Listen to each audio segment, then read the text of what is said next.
he should do just a little background research before he comes on air to castigate personalities and institutions. The people invading forest reserves carry AK-47s. The Forestry Commission staff are empowered only to carry weapons that can fire from a maximum distance of 30 meters. In other words, they should go and commit suicide. We have been we've been sending even the military to protect our forests and river bodies. Has Galamsey stopped? Ask Atik to name 3 things he would do differently to end Galamsey if he was appointed the CEO of Forestry Commission. Kofi Fori Edifi Kofori Dua Ena Ode Ebai. Okay. Kofi. You. I think for 3 minutes, Niango. Pape has just confirmed the incompetence of the Forestry Commission for no. Nidi can or say they are not allowed to carry AK-47. No, I say Obi Nediba nti mami Humphrey or say I have criticized the man unnecessarily. She na Forestry Commission any military and it's not even a paramilitary organization po. But you rely on military and other security agencies to undertake your job and to execute the mandate. This is what your claim say you are not allowed to carry weapons, and that's why you have failed to fight Galamsey in the forest reserves. Now nobody is saying they go and fight Galamsey everywhere in the reserves, and you are saying that because you are not allowed to carry weapons, and that's why you have failed. Is that an excuse? And that Ebimo the soldier for Kokrokoo and ye. Then why do we have Forestry Commission? What then? Let's scrap it. And let's throw our hands up in this way and say, what do we the end to me? You see, when people have failed on their jobs, now you can't. Sebi, you might have relationship with Nipano. And also in because you have relationship with Nipano, that becomes a basis to say, Sebi, Nyamike and Yanukre and I say, Bibisa. We are doing this in order to awaken them to their responsibilities. So therefore, anytime a Forestry Commission Betramo say Mumbwa Nayangadi a forest reserves now Ombeye. And this is not the first time they've been doing it. But when you sleep on your job because Ufi say, the fight against Galamsey in the air Jindodo. Now you bekan ozu is unnecessary attacks. Mumen can Ukraine can who be Nagana young queen. Ora John Mahama see there should be some balancing act. It's quite a tough one. As I say, Ukrainian Yaminim, Usha, as President Akufo-Addo has done a lot of judicial appointments. And sometimes they're coincidental.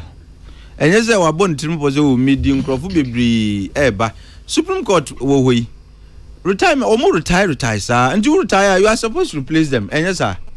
Now, say, if unfortunately, the responsibility to replace them falls at the time of that sutiswa. We are eba kwakwa say uye ni bibiri dodo. Lemom dey na say uye. Opportunity na ba you are supposed to fill a vacancy. Ubeka say because you beka say me yi judges bibiri nti minye. I don't think say and also he would be doing Ghana a great deal of justice. Or Koye Republicans bidding all throughout because we've had situations now Obia or Republican, the judgment equity Republican position. It happens. Now Ghana we need to get to the point whereby it is okay for judges to have ideological leanings, but also be able to dispense justice without Obi saying, as I say, Nipano, Eli, Nito, say, Nisintina, or judgment in a certain way. But sometimes the judgments need to be on the face of it, lending credence to the concern, say. People with known political affiliations, it would be a hardwin. But so far, I can say the majority of the judges, even with known affiliations, a lot of them have dispensed their responsibilities creditably. And it's not just about getting people with certain leanings, but I say in young Krofwa, almost say, yeah, be Ghana, me juma. And found say I identify with one ideology or the other, but me kwa nukrenu BBS medituno a honor say meditu. I think that is the key thing, and I do not begrudge the former president for hoping say Nkrofua omuwo the social democratic mindset would want to go to the bench. I think it was a way of admonishing them. Komono was when he said there has been packing and they need to even that imbalance, deliberately about beko akosisa NDC for their kogo. But I think the bigger conversation is about yendru pempenso bia obi wa ideological leanings kra no ye jaja. It shouldn't be a problem because nimpa no yenim se okoho kra na the person will work according to his conscience and according to the law. What I say, yendru sa pempenso and now would come from the way our judges are omutisui would dispense justice and will execute their responsibilities. If they give Ghana for GDSA and found ideological leanings, we will dispense justice according to the law and our conscience. Dear, a bedroom rebisa conversation, it will become a moot conversation. Obi anywa obe hanu hum say as you may see and then another nti automatically say udwin say ni judgments bia bekotia NDC. And the Muhammad nti ni judgments bia bekotia MPP. We need to get to that point and then nyina free and ejina juma ni omuti su sesi yi ebeye. But high court and courts of appeal me gidi say look, when you build a new court you would need new judges. And yes sir, certainly. And this OBC new court, for example, there's an appeals court na nipa popularity court na it should not be construed to mean that washeda na wasisa appointed judges, because you need a judge to go and man that court, you know. And the ABA, like I said, can say let's encourage young Crawford to take more interest in going to the bench. That way, when you have a balance of ideological leanings now, not necessarily said they are going to do partisan bidding. You see, Ghana, how we confuse ideology with partisanship. I think I've got to move on. Intermediate American say it is not necessarily a bad idea to have people from more ideological backgrounds to go to the bench. Name near yes say or mukwa, they should dispense justice according to their consciences and according to the law. And one here, this is a Mampenim Mahama Bano officer in appointing the judges. No, one of the considerations would be Obia, who has a certain leaning. That is fair, but we must demand justice from Sanipan. Trump, he did all kinds of appointments to the Supreme Court. Sabi Wangoyi Democrats neko who Republicans unkuti enodikoe. But at the end of the day, judge no oti honum no. And him say my responsibility is to the state and not to Donald Trump and not the Republican Party. Bosses to wish you Kelly ni latte mensa a glorious birthday. Kelly ni latte mensa and you are Kelly. I was for a free IBM engine and I say I'm a happy birthday. Kelly ni latte mensa, wishing you the best of luck as you celebrate your birthday today, Kelly. Say the cardinal. Would you meet me upon time? Yeah, Brown record me to Yanko. I can't now with us with Gideon when you will be. My main free baby, many penny atik at the sea and say, my main can say, O man penny beer no about my more or appointed judges. O man penny beer bow appointed judges. Na o man penny beer soon who are about my more was see courts. A chain, your man penny out to see. NDC, AC, only 3 courts. Ghana, 3, miensa, kume inyo, iten. Yes, I can iten, miensa. Anna, a man penny out to see. Or no, AC, court down 140. Indeed. So we see court now a dani suha. Now I'm patcho me see police station we. Nya na me say police for emremuno. Nti I don't know say DC bit baby na ono ni police suha. Na the police bremi obetima time bia ka say ukosi ai ho asesa police for akugu ana. Omomra metena he. That is the point. Nana so obi asi 140 courts. Ma me district. Me judge ano ho. Me wo ho few months ago. And I'm a me ba mo say chief ya transfer me and I'm say I transfer kwan kran na so there be na ya bi court mo na no wo mamponten nti ono na ya transfer say on kwanti obi nso free tamale eba me ho so on say the humanity ya bi court wo mamponten o nti ono afiri me ho no mo eko obi free tamale ba definitely there will be vacancy somewhere nti vacancy na ba beto ho no yentimi me fa na ya kase so no nkonkotena because no radio so no tie adwuma nti ye den a wo say appoint judge no so kokotena o na yes appointment na as a former president a wonim said the mra ne tie na ukogina o lawyers anim na ukokasa asem na me be ogina ka asem na me ya nka asem o kan de nka say at least politicians they omugina be omtimi ka de ompe but the forum I say on Professor Jokuma betena studio ha na wo katwi wo kakra na yam hyehyew bisa wo kan ya na wateno babia ogina ka asem no na me ha me because na ye forum for lawyers NDC lawyers na omampanyi da wa wakasa wa appointments ni bi da atik mesrew men sore nko enem no na ye adwuma and now I am a king for will be article 27 maybe article 27 127 sorry 127 okay main kind 1 1271 in the exercise of article 1271 the head independence very of good the judiciary independence of the judiciary very good in the exercise of the judicial power of Ghana the judiciary in both its judicial and administrative functions including financial administration is subject only to this constitution and shall not be subject to the control or direction of any person or authority. Nana wanimwa.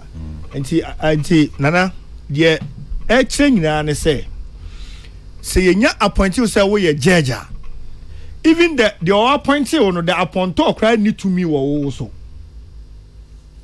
appointor no oni to me wo so enuntina in 2008 when President Kufuor appointed Chief Justice Wood. Senator Kabaka said President Kufuor appointed Chief Justice Wood. Etinka President Mills late winning elections. No some Kabaka said Uncle Sweni in.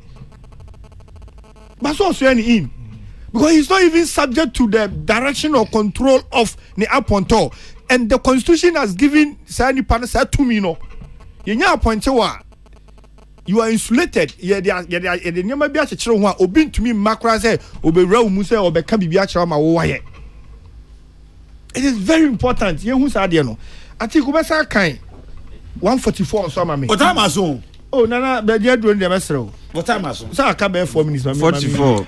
Aka 144. Appointment of justices of superior courts and chairmen and other members of regional tribunals. And also say the chief justice shall be appointed by the president acting in consultation with the Council of State and with the approval of Parliament. Two no I think you'll be more interested in. Yeah. The other Supreme Court justices shall be appointed by the president acting on the advice of the Judicial Council in consultation with the Council of State and with the approval of Parliament. 3 also say justices of the Court of Appeal and of the High Court and chairmen of regional tribunals shall be appointed by the president acting on the advice of the Judicial Council. The Council of State just said President no kwa to me kase ma appoint Atik. It will have to go through processes of which former President Mahama Yebi. Who are appointments? So why are you saying say obi don't to me appointments? See, for instance, 140 courts are see. Are you telling me say fa justices enko gumana? Yen use court of appeal for example. First in that cases in court of appeal never and crime.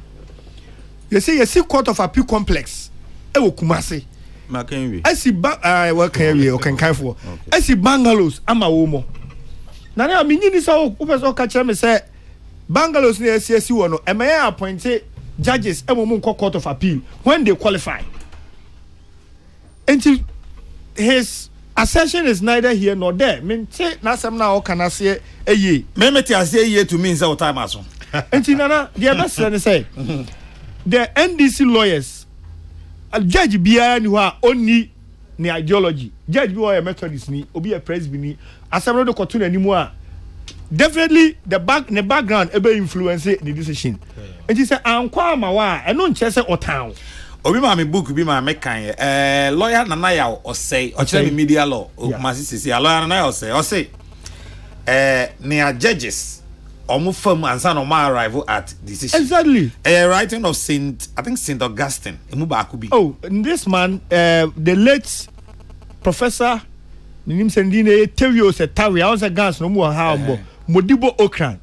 Or the theory bi ba sa how our judges arrive at a decision. The decisions they make. The background is interesting. Bibia just very interesting. Football club or support kra etimi influence. Na na na utu say the Kokrokoo now it's a bench Say me protect my heart in team na ya de football issues aba na ade no say e fa kotoko huma ruling na GFA 4% omo say am kotoko no me da so support but say na me active in my jai oya there wa kumam that mean team jai kotoko that mean team jai but your decisions will be influenced even your choice of so to jersey kura ahye unto blue jersey da who red abeto exactly you know so far as any pane there sa nyoma no eka ye ho ampa we there you cannot take it away and she say obi ti won na wa dwen say because decision na kwa omo call ba ku mienu a omo wi ni there some say judges no e fair won timi nkan hwe bio because me the west ma me nya akwan na kwa amanse south kokko ye wadwuma na man chairman kofo yi amanse south for me chia obi bia na said ye o manya gidie o mu no we would not disappoint them. There many MP ye betimi aka kire o man no bedase yes so ye na wase anope papa ye free kumase be o titete botantimu a na wonim say e pioneer asem ne ye ka doctor what say Swedro to Achima Cross Swedro to Ejumako Swedro to Kaswa Minister of Roads on kai hu say also eka Ghana bacho wate obefo aba ene tete botantim pioneer enyamfia do watch nan ye ka pioneer the oldest private newspaper in Ghana Mr. Johnson Jampo ene utima moye adwuma ewo tete botantim pioneer ya mama Fishiapa Samson kwa nyame chese mama nyina Fishiapa na anya bia pioneer edaso ye green and white ne saa na ma fit pioneer o awrade ken pomjo mama me pioneer picture no pe na me hwa de wa se edaso ye green and white no a tete botantim pioneer ya mamutrin kwa happy 84th monya mfia dio watching nine monya nkwada moya de papa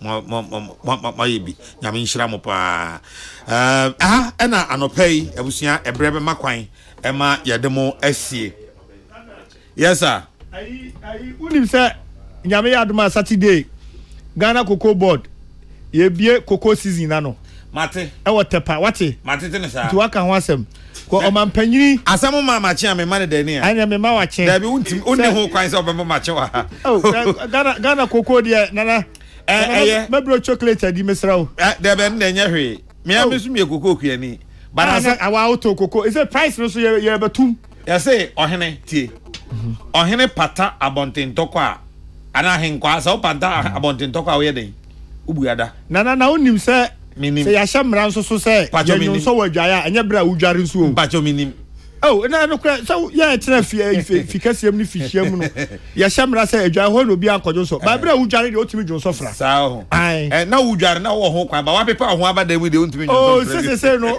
etime sere say ayi nyame bo ameme da ye kotepa Kokrokoo akuafo nyina ne Ghana Cocoa Board management na his excellency the president na mu nyamo beta achi afiwe Kokrokoo akuafo ye beti asem de nti ye be sere say obi amra tepa ye nyina ye kogu ho ne yakwa kotie cocoa price no mate cocoa price Kokrokoo akuafo ye twen mate 13 something bibi ye be hwe ye be hwe someone mo twatwa to Facebook na mesoma hu bi na meka ti ye be hwe chale man bi enom na me nkowai anope de se me bi e abusa me de mo asie frame na na ya okese obetumi aframe de